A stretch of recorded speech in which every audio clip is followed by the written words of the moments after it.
Hello everyone, I am Akash Gaur. Welcome back to आपका अपने Indian medical lecture. Belching तो समझेंगे, डकारें आना, कंटिन्यूसली डकारें, हिचकियाँ क्यों आती है, कारण क्या है, कोज क्या है, मेडिसिन क्या है।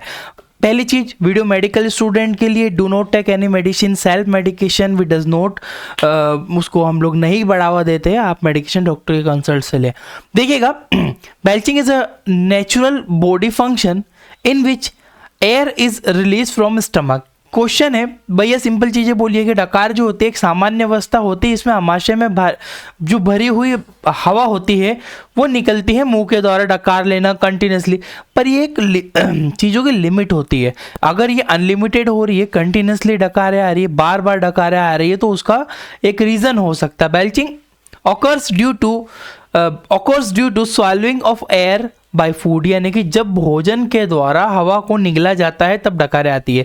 इसलिए बोलते हैं ना, खाते समय बात मत करो, क्योंकि बात करने से क्या होती है, एयर फूड के थ्रू स्टमक में जाती है, फिर वो डकार के थ्रू बॉडी से बाहर निकल। कभी कभी डकार के समय में आपने एक चीज़ देखी होगी कि जो थोड़ा सा तीखापन है वो गले में आ जाता, नाक में चला जाता है, एकदम सांस जैसी रुक जाती है। कभी कभी इस कंडीशन से डेथ भी हो जाती है, एकदम नाक के अंदर चली गई, बहुत देर तक सांस नहीं आई, तो प्रॉब्लम्स हो सकती है। क्लियर, आगे बढ़ता हूँ बेल्चिंग के बारे में। क्या कॉजेस हो सकते हैं, देखिएगा, बेसिक कॉजेस की बात करूँ, टॉकिंग विथ ईटिंग, खाते समय बात करना, जैसे कि मैंने फर्स्ट टाइम ही क्लियर कर दिया है। अगर कोई व्यक्ति खाते समय बात करता है कंटिन्यूसली, उससे भी आपको ज़्यादा डकारें आ सकती है।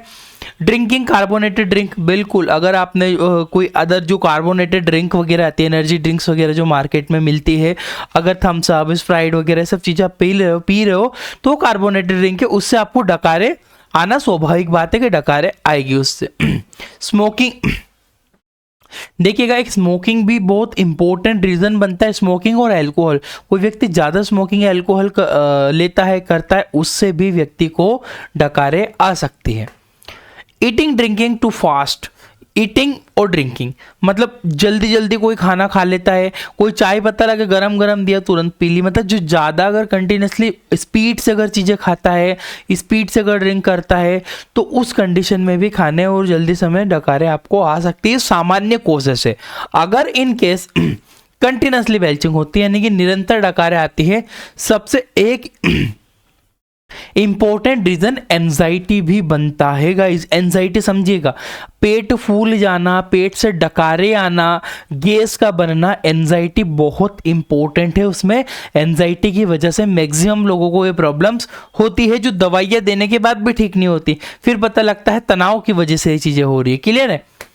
तो फूड इंटॉलरेंस, यदि खाना नहीं पचता है, बॉडी टॉलरेट नहीं कर पाती इस चीज़ को, तब भी आपको प्रॉब्लम्स हो सकती है। गैस्ट्राइटिस, पेट में इन्फ्लेमेशन या इन्फेक्शन हो गया हो, अगर कोई बहुत कंटिन्यू डकारें अगर आ रही है, तो यानी कि कोई गैस्ट्राइटिस हो गया हो, पेट में कोई इन्फ्लेमेशन इन्फेक्शन होने पर भी ये प्रॉब्लम्स हो सकती है पेशेंट को।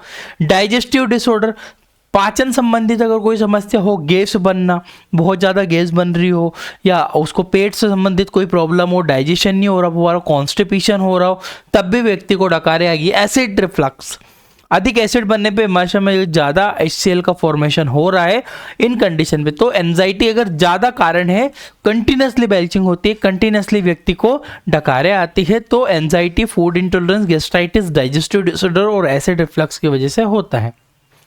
बेसिक ट्रीटमेंट के बारे में समझेंगे। देखिएगा, ऐसी कंडीशन में पेशेंट को जो गेंटोन 50 mg BD के टैबलेट को प्रिस्क्राइब किए जाते हैं। फर्स्ट नंबर पे सबसे पहले पेशेंट को गेंटोन 50 mg दिन में 2 बार प्रिस्क्राइब की जाएगी, ये वाली टैबलेट होती है। कंपोजिशन की बात करूँ तो इट्रोक्लोराइड, हाइड्रोक्लोराइड इसके अंदर पाया जाता है। याद रखिए, इट्रोक्लोराइड, हाइड्रोक्लोराइड गेंटोन के नाम से अबॉट फार्मा के थ्रू बनती है। ठीक है। नेक्स्ट टैबलेट साथ में देना है।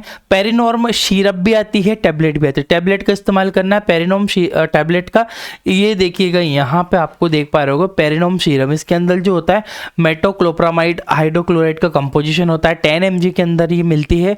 ये एक टैबलेट प्रिस्क्राइब करना है BD दिन में 2 बार, सुबह और शाम के समय। साथ में ओमेज D+, याद रखिएगा, ओमेज डी भी आती है, ओमेज D+ भी आती है। आपको ओमेज D+ OD इस्तेमाल करना है दिन में एक बार। ये वाली जो टैबलेट है एंटरकोटेड टैबलेट होती है, 40 mg 30 mg दोनों कॉन्सेंट्रेशन में यहाँ पे मिलती है।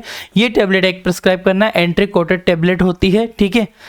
इसामाप्रोजल 40 mg पाया जाता है। डोमपेरिडोम इसमें होता है, सस्टेन रिलीज होता है, 30 mg का कैप्सूल है ये, ओमेस डी प्लस के नाम से मिलती है आपको, ठीक है। ओडी इस्तेमाल करना है दिन में 1 लीटर।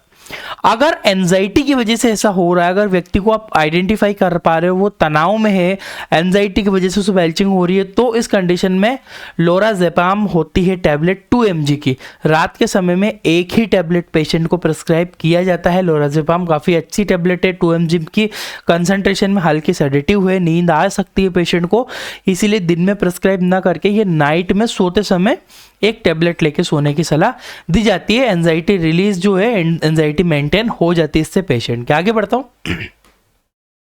हिकअप, देखिएगा आपने ये तो समझा, आप कंटिन्यूसली डकारें आ रही है, किसी किसी को डकारों के साथ हिचकियां भी आती है, तो हिचकियों की कंडीशन में क्या होता है, hiccup is an involuntary spasm of diaphragm. Spasm मतलब क्या होता है, मरोड़ आना।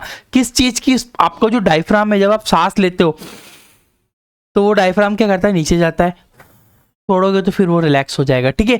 तो जो डायफ्राम है, अब उसमें अगर स्पाज्म आ रहा है, मरोड़ आ रहा है, उसमें किसी कारण से उसमें प्रॉब्लम हो रही है, तो हिचकियां अनैच्छिक गतिविधि जो कि डायफ्राम के सिकुड़ने के कारण होती है। अब ऐसा कब हो सकता है, आपको हिचकियां कंटिन्यू कब आ सकती है, स्पाइसी फूड, तीखा खाना खा लिया आपने, मूवीज वगैरह में देखा होगा, तीखा खाना है, पानी देते हैं, हिचकियां चलने लगती है, वो सब चीजें। इसके अलावा इंडाइजेशन, अपच वगैरह होती है। कार्बोनेटेड ड्रिंक, अगर ज़्यादा कोई कार्बोनेटेड ड्रिंक पी रहा है, बहुत ज़्यादा कोको कोला, स्प्राइट वगैरह अदर जो बहुत सारी कार्बोनेटेड ड्रिंक मार्केट में मिलती है, उनका यूज़ कर रहा है तो भी हो सकता है। स्मोकिंग, धूम्रपान एक कारण हो सकता है। कफिंग, कभी कभी क्या अननेसेसरी कफ जो करते हैं ना, खांसी चलती है, खांसी की वजह से भी हिचकियाँ चालू हो जाती है। ये ज़्यादातर लोगों में नहीं होता है पर होता है, यस, देखने को मिलता है। खांसी की वजह से एकदम जल्दी जल्दी कुछ बहुत अच्छी बात बोल दी गई है, हम तेज तेज हंसने लगे हो, हंसते समय थोड़ी बहुत कफिंग हो गई हो, खांसी हो गई हो, उस समय में भी आपको हिचकियाँ चालू हो सकती है, हिकअप। तो ये कुछ बेसिक से रीज़न है। इसमें जो होता है, स्पेशली एक ही टैबलेट इस्तेमाल किया, टैबलेट लिवोफेन 10 mg ओडी दिन में एक बार पेशेंट को दी जाती है। कंपोजिशन की बात करो, लिवोफेन के नाम से मिलती है, बैक्लोफेन की टैबलेट देखने को मिलती है। अगर हिचकियों की एक बात करूं मैं, अगर नॉर्मली आपको चल रही है ना, तो आप कैसे इसको एक बहुत अच्छी सी ट्रिक बताता हूं मैं ठीक करने के लिए, आप करके देखिएगा। कभी भी हिचकी चले तो मेरी बात ध्यान रखना, आप क्या करना, जब भी हिचकी चल रही हो तो आप क्या करोगे, पहले सांस लोगे अच्छी लंबे ली, अब उसको छोड़ना नहीं है, उसको जब तक आप रोक सको, उसको जब तक सांस को अंदर रोक सको, रोक के रखना जब तक आप रोक सको, ठीक है। और एक टाइम जब नहीं रोक सको तो छोड़ देना। इस कंडीशन में एक बार में आपकी जो हिचकियां है ठीक हो जाएगी। डेफिनेटली एक ट्रिक है जो कि आप करके देख सकते हो, इससे आपको जल्दी मतलब तुरंत ही बंद हो जाएगी आपकी हिकअप। आई होप कि आपको इतनी चीज समझ में आएगी। डिटेल से पढ़ना है, मेडिकल स्टूडेंट हो तो हमारी ऐप डाउनलोड करो, Indian medical lecture. Description comment box में लिंक है, हम मेडिसिन की बुक देते हैं PDF के फॉर्म में, पूरा और कोर्स भी आपको मिलता है, एक एक्सपीरियंस सर्टिफिकेट देते हैं हम, मेडिकल प्रैक्टिशनर यहाँ पे आपको लिखा हुआ मिलेगा, आपका नाम रहेगा, ठीक है। इंडियन मेडिकल लेक्चर सर्टिफाइड है, ये एक्सपीरियंस सर्टिफिकेट रहता है। एक्सपीरियंस सर्टिफिकेट का मतलब आप समझिएगा।